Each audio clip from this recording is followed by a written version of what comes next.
merci à nos partenaires, Crowd Bar & Flair et Au Fin Palais, prêt à servir. Bonsoir tout le monde, bienvenue à la dernière émission de Buvons local. Cette semaine, on a décidé de faire les choses autrement et de passer en accéléré tous les épisodes de la saison 1 pour vous permettre de revoir nos invités, mais aussi pour vous permettre de revoir les produits qu'ils nous ont apportés. Manquez pas ça.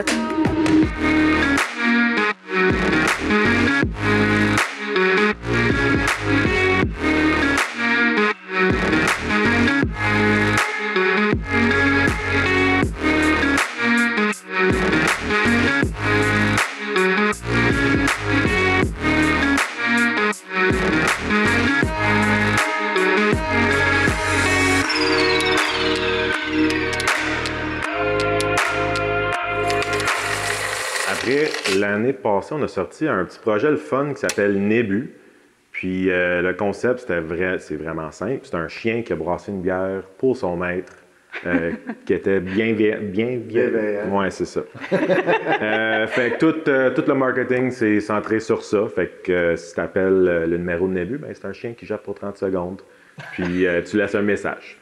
Si tu écris un courriel, c'est ouf, c'est pas salut. Fait que c'est vraiment le fun, puis le monde, ils ont vraiment trippé sur ça. Puis on le pousse encore, là. T'envoies tes factures, c'est un chien qui te répond. Puis... Une bière noire! Je suis vraiment content. J'adore la bière noire et la Saint-Patrick s'en vient. Donc, j'ai un petit quelque chose bonus pour vous, OK? On va se faire un shooter, mais pas seulement un shooter. On va se faire 3 shooters. On va se faire un Irish Car Bomb grenade aujourd'hui. C'est une recette classique, hein, en fait, qu'on est en train de faire en ce moment, qui a été un peu revisitée avec des produits de chez nous. Et ça, c'est le fun. Ça me rend heureux. Alors, on va commencer par remplir notre verre Old Fashion avec de la bière. On la mettra pas trop, ça reste un shooter, OK? Alors, on ouvre notre canette, on verse ça directement.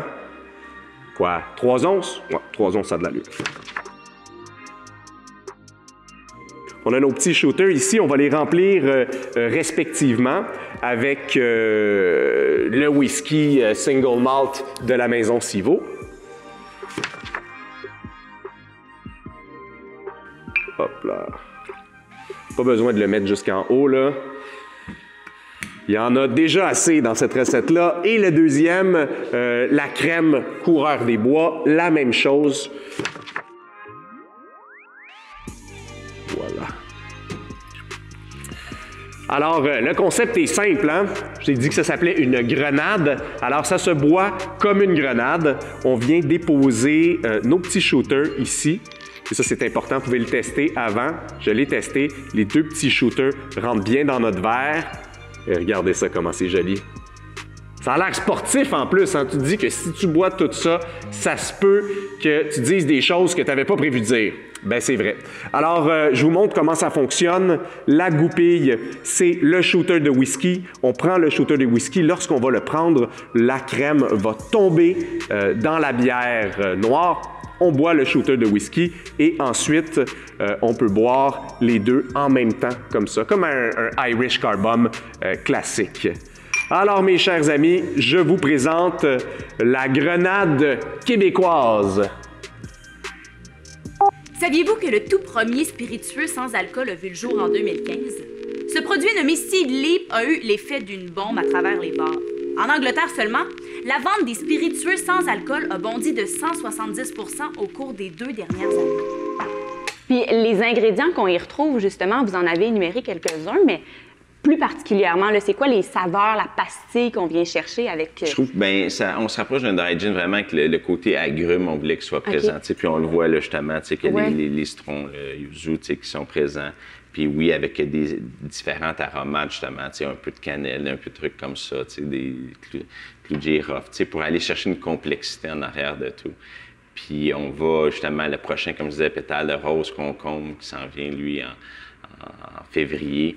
Fait que c'est un autre style aussi qu'on va aller. Fait qu'on veut vraiment s'implanter. Puis oui, on va sortir du gin éventuellement pour arriver peut-être avec un rhum au courant de l'année. Puis on a eu, on est là à se dire même pourquoi pas une tequila aussi. Fait que là, on est beaucoup en recherche et Une développement. tequila sans alcool? Oui, à cause qu'il y a beaucoup de mocktails qui se font, puis il y a une clientèle, il y a comme un trend alentour de la tequila aussi. Ben oui, celle-là, j'ai hâte de la voir sortir. Oui. Je vais suivre ça. Fait que dans la prochaine année, on a plusieurs projets qui s'en viennent, puis on est vraiment à l'affût de qu'est-ce qui se passe un peu partout dans le monde à cause que la catégorie, elle explose. C'est le fun à voir, mais en même temps, on veut être les leaders de la catégorie là, du sans-alcool pour les spiritueux. On a aussi, on le voit pas super bien à la caméra, mais vous regarderez là en arrière, il y a aussi un second layer d'information. Donc, est-ce que c'est vous trois? C'est nous trois. C'est ça. C'est vraiment cocasse. Les gens de ma génération, vous allez vous reconnaître, là, mais quand j'étais jeune, on avait les Safaris, c'était des petites revues caricatures. Puis on était dans un party de lancement, ils venaient de déménager, Pigeon, qui nous ont invités. Puis ce gars-là qui fait, aujourd'hui, fait des illustrations, ils ont dit « Hey, je pense qu'on a une idée, là, on va faire un petit partnership. » Puis là, on savait pas c'était qui, on savait pas c'était quoi. Puis là, on nous apprend ça ce soir-là, gars de Safari, il dit « Je reviens avec ça. » Puis là, on avait genre des caricatures de nous trois qu'on a mis... vous aviez pas le choix de les intégrer, là. Ben, on n'avait pas le choix, tu sais. On regardait ça au début, on partait le projet, on est comme, OK, il va-tu pas? Mais on s'est dit, c'est tellement une belle histoire qu'on le met. Puis, tu sais, au début, c'était juste à l'arrière de la bouteille. Ouais. Mais là, au fil du temps, on les a intégrés. Tu sais, on a une grosse tente de festival, il y a les trois bonhommes là. Puis, nos derniers verres qu'on a sortis, le petit coup de cœur, on a nos petits bonhommes en arrière. Fait qu'on les intègre, là, tranquillement, pas vite. C'est rendu des petits Easter eggs qu'il faut que tu trouves un peu partout. Exactement, c'est ça. Ça devient un jeu alentour. Parle bel et bien de la distillerie Trois-Lacs. Parle bien de la distillerie Trois-Lacs. Le produit débute en C'est pas les gins qui ont inventé ce produit-là.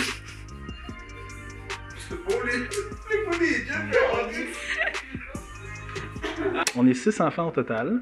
Alors, on peut dire qu'on est 4 garçons à temps plein qui avons repris l'entreprise familiale, un 5e qui est à temps partiel, et puis ma sœur qui, on la taquine souvent en disant qu'elle s'est trompée, elle est en médecine, donc on essaie de la ramener un peu dans le bateau, mais elle est toujours là pendant la période des sucres. Elle a toujours été en cuisine avec ma mère. En fait, il faut comprendre que ma mère est encore la chef de la cuisine. Okay. Mon père, Monsieur Érable, qui s'occupe de la fabrication du sirop, et moi, je m'occupe de l'accueil. Alors, disons que durant la période des sucres, tout le monde est là. Mais c'est effectivement, c'est un peu, on peut dire, ce qui représente l'entreprise, c'est que c'est très familial, c'est un travail d'équipe. Et puis, donc, j'ai pas la prétention de dire que tout ça vient de moi. J'y apporte une grande contribution, beaucoup d'amour, beaucoup de passion, beaucoup de temps et d'énergie, mais c'est vraiment un travail d'équipe. C'est l'ensemble de la famille qui avons créé ces beaux produits-là. Vous étiez maître distillateur, pardon. Est-ce que vous avez fait quelques études? Comment vous en êtes venu à être le créateur de, ma foi, tous ces produits? J'ai fait beaucoup d'études après, et également sur le whisky et sur l'alcool. Mais maître distillateur, j'ai vu le titre en Europe, après aux États-Unis également. Et j'ai parlé à un bon ami allemand qui avait ce titre-là. J'ai demandé, mais comment ça s'attribue, ce titre-là? Il me dit, tu te donnes. Mais c'est vrai. Alors ça, c'est l'histoire. J'ai quand même un doctorat en ingénierie, ce qui est absolument correct. Et j'ai un MBA aussi de McGill, mais maître distillateur, je me suis donné le titre. Bien, c'est super, c'est avec classe. Ça sonne super bien. Puis ça vous va à merveille, j'y crois parfaitement. Vous trouvez. Aujourd'hui, une eau de vie désigne de manière générale tous les alcools distillés. Cependant, elle désigne aussi tous les alcools distillés qui n'ont pas d'appellation distincte. On vend pas de l'assurance, c'est quelque chose que c'est comme, je paye. T'appelles le monde. Ouais. Non, c'est ça. Fait que c'est le fun de voir les gens venir, je veux faire un cadeau à telle personne, qu'est-ce que vous me conseillez? Puis là, puis les bières, puis les alcools, les spiritueux aussi de plus en plus.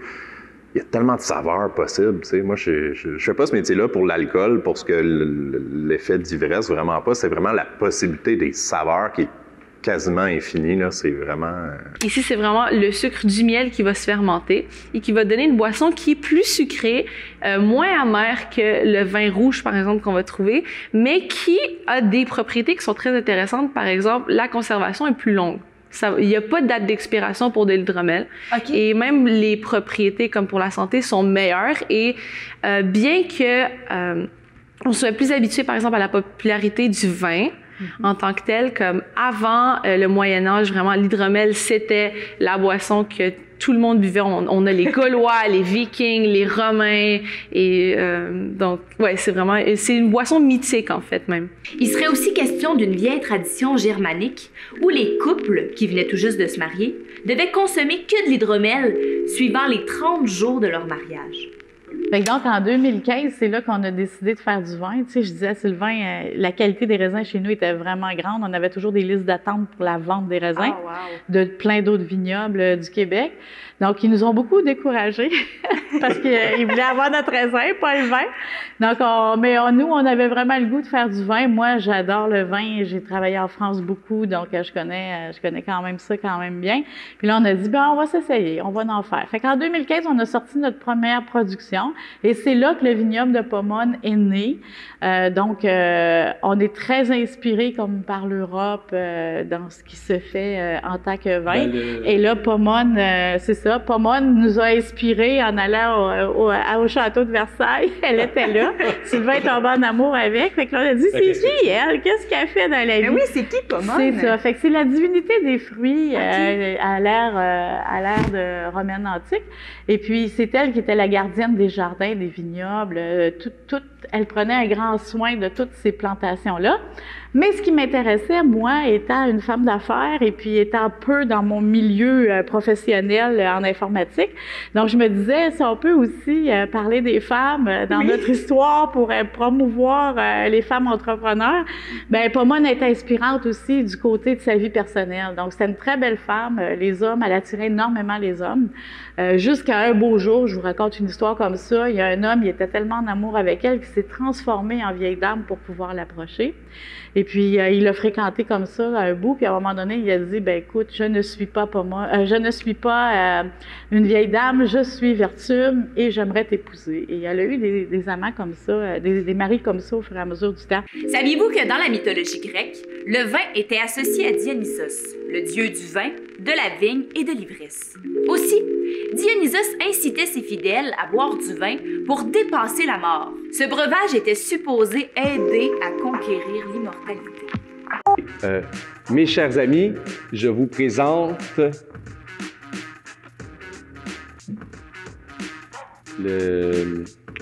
comment il s'appelle le bonhomme vert, là? Ouais, Grinch, mais tu sais, comme celui qui est en santé, là, tu sais, il est fort, là, Hulk. Concocter un petit avec ce qu'ils nous ont concocté. Ah, j'étais bien partie. Le Hulk, mais ça manque de syllabes. Ouais, ça sonne mal. Hulk.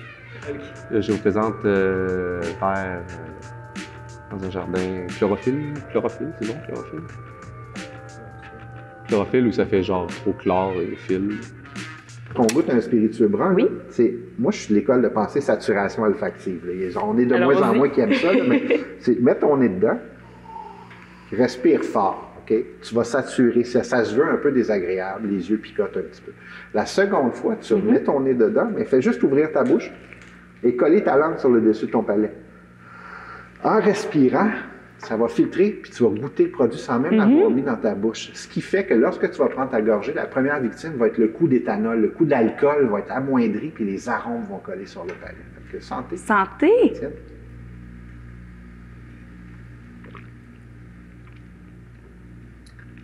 Tu vois, tu as vraiment, quand je te parlais, en haut, tu as le petit côté qui est naturellement vanillé fruité, mais tu as la langue qui picote en ce moment. Oui. Puis à peu près maintenant, tu vas commencer à saliver, c'est salin un peu.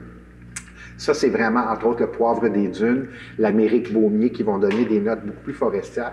Puis même, ça commence à jouer sous ta langue, un côté aseptisant. Là. Exactement. OK, c'est ça. Puis là, ça commence à chauffer. Ben oui, puis on le sent de plus en plus descendre. Émaner davantage. C'est le rhum jamaïcain qui rentre avec les herbes vraiment plus forestières, l'herbe aux anges et tout ça. Donc là, je vois aussi que vous avez plusieurs vermouths. Vous en avez 2, en fait, sur le marché. En aviez-vous plus au départ? Ben, au départ, on en avait 4 ou 5. On avait le vermouth, on avait le blanc, là, on a fait le rouge. On avait le noir pour le noir et le rouge et le noir. on avait l'orange, et puis il me semble qu'on en avait un autre. Bref, en tout cas, on en avait quand même pas mal. Et puis, c'était l'inspiration du moment. Puis c'est un peu comme un jeune enfant là, qui découvre ou qui veut marcher, qui veut aller partout. Puis là, on a découvert qu'on pouvait faire une nouvelle catégorie parmi les spiritueux. On veut tous les faire. Et puis là, on a des idées qui arrivent. Là, puis ça arrive, celui-là, il est bon, puis on n'est pas pour le jeter, on n'est pas pour faire. Donc, puis faire des concessions, moi, j'en fais pas. Donc, c'est soit on le fait ou on le fait pas. Donc, c'était pas genre, on essaye d'avoir un vermouth qui a tous ces petites, ces petites spécialités. Non, donc, on a celui-là qui est, par exemple, qui est à boire, c'est un doux amer qui est plus un peu typé, on peut le boire straight, par exemple, sur glace. Okay. Par exemple, le noir était beaucoup plus sur le fruit. L'orange, lui, était beaucoup plus de mémoire, genre sur les épices, genre des paprikas, genre de choses un peu plus chaud. Le rouge, lui, qu'on fait, est un peu stylé comme les Campari. Oui. Donc, ça fait vraiment un bel... On peut le boire un peu plus amer que l'autre. On peut le boire, en fait, un peu comme des spritz. On peut faire des spritz également. Bonsoir, mes cocktailiens, mes cocktailiennes. Pierre Gadois avec vous aujourd'hui pour vous faire des petits cocktails. Et là, on a la chance, Molly a été nous chercher un producteur local entre Pierre et Terre qui fait des produits artisanaux absolument géniaux.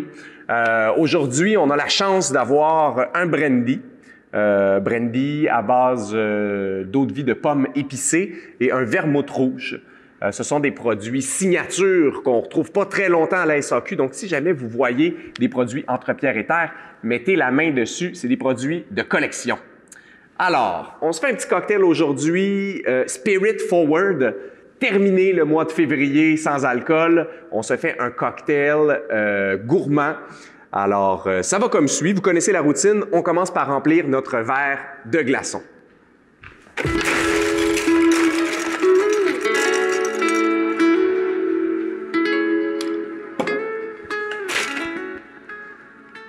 Alors, c'est une variation sur le boulevardier qu'on va faire aujourd'hui. Donc, le boulevardier, qui est une variation, lui aussi, du Negroni. Donc, cocktail à base de bourbon, d'apéritif italien amer et de vermouth rouge. Un tiers, un tiers, un tiers. Donc, aujourd'hui, on va faire la même chose avec des produits québécois, avec du brandy, et ce sera délicieux. Alors, qui dit Negroni, qui dit boulevardier, dit cocktail remué. Donc, c'est pas un cocktail qu'on va shaker, comme James Bond dit, shake, not stir. Mais là, dans ce cas-là, on va stir. Donc, on va remuer le cocktail. Alors, on commence avec le brandy de pomme. On va mettre 1 once.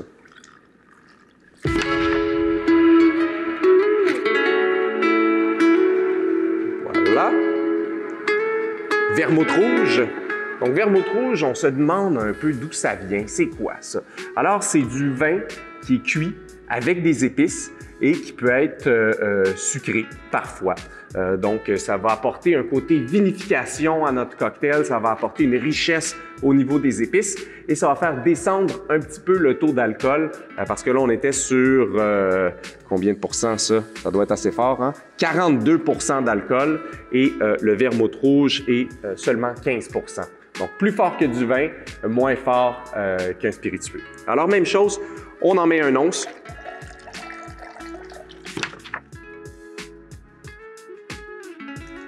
Voilà. Et là, normalement, comme apéritif italien très connu, on utiliserait le Campari. Le Campari, ça vient d'Italie. Et ici, on a plein de beaux producteurs qui nous font des produits de ce genre-là. Donc, j'en ai un qui ressemble plus à l'apérole qu'au Campari. En fait, ça va être un petit entre-deux. La marmelade, qui est sur des notes d'orange, de pamplemousse, de rose. Alors, on va continuer sur notre dose de 1 once et on va en mettre 1 once avec style.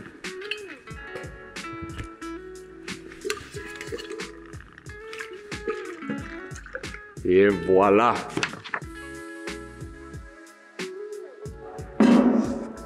Alors, 1 once d'amermelade.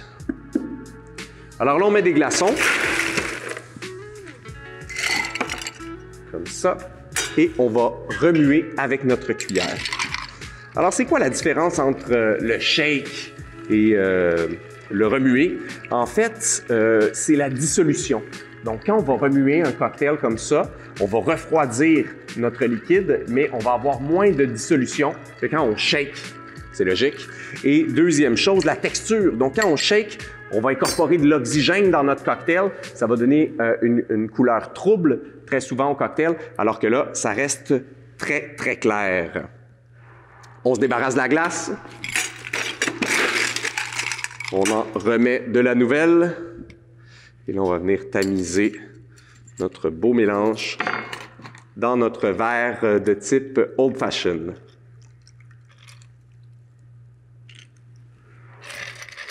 Voilà.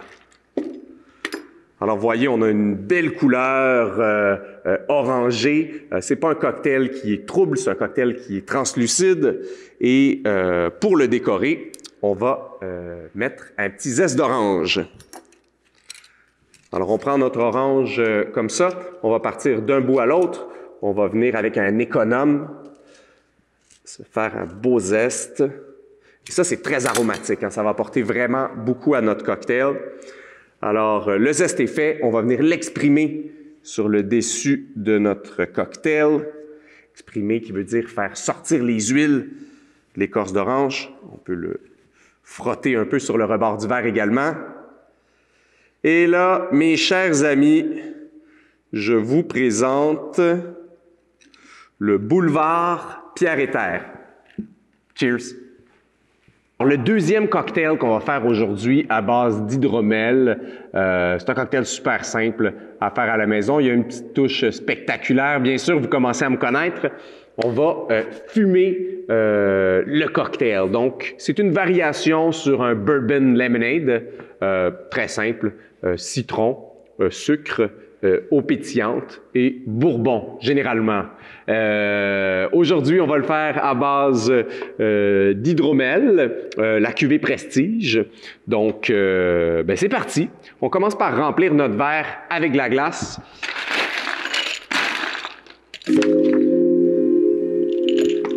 Oups, pour qu'il soit bien froid. Voilà. Ensuite, dans un shaker, on va mettre 2 onces de cuvée Prestige.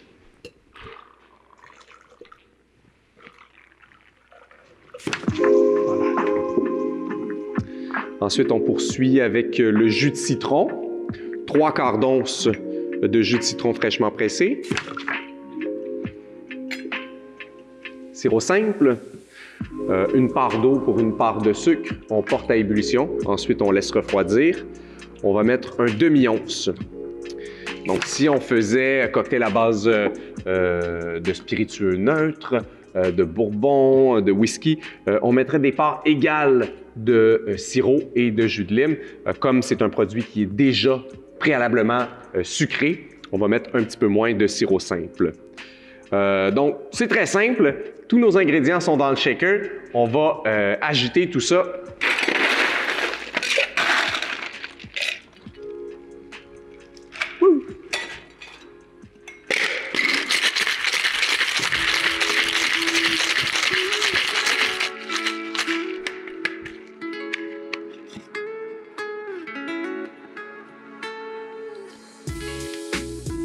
Alors, on a de la machinerie lourde aujourd'hui pour fumer les cocktails.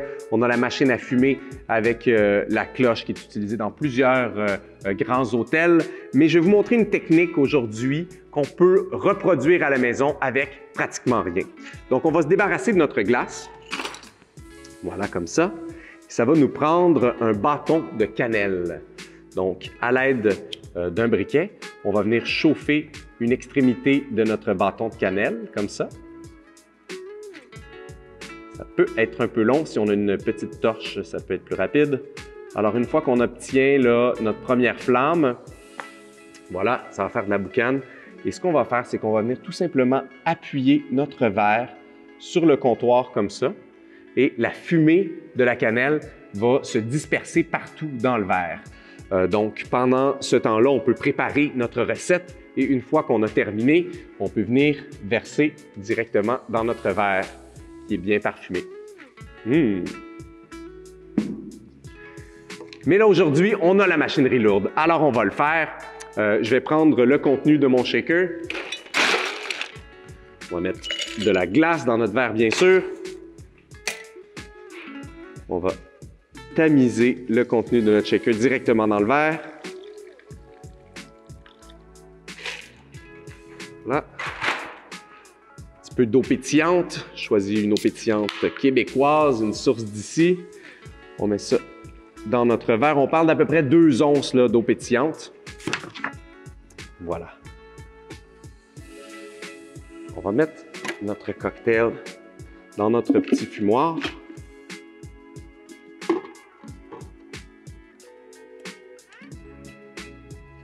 Comme ça. Je vous montre comment ça fonctionne. Ici, on a une petite chambre dans laquelle j'ai mis des copeaux. On est sur le bois d'érable aujourd'hui. Alors, on part le moteur et c'est parti. Vous pouvez voir dans la cloche à cocktail, la fumée va commencer à s'infiltrer. Voilà. Ça se fait graduellement. On peut laisser notre cocktail dans la cloche pour 1 minute maximum.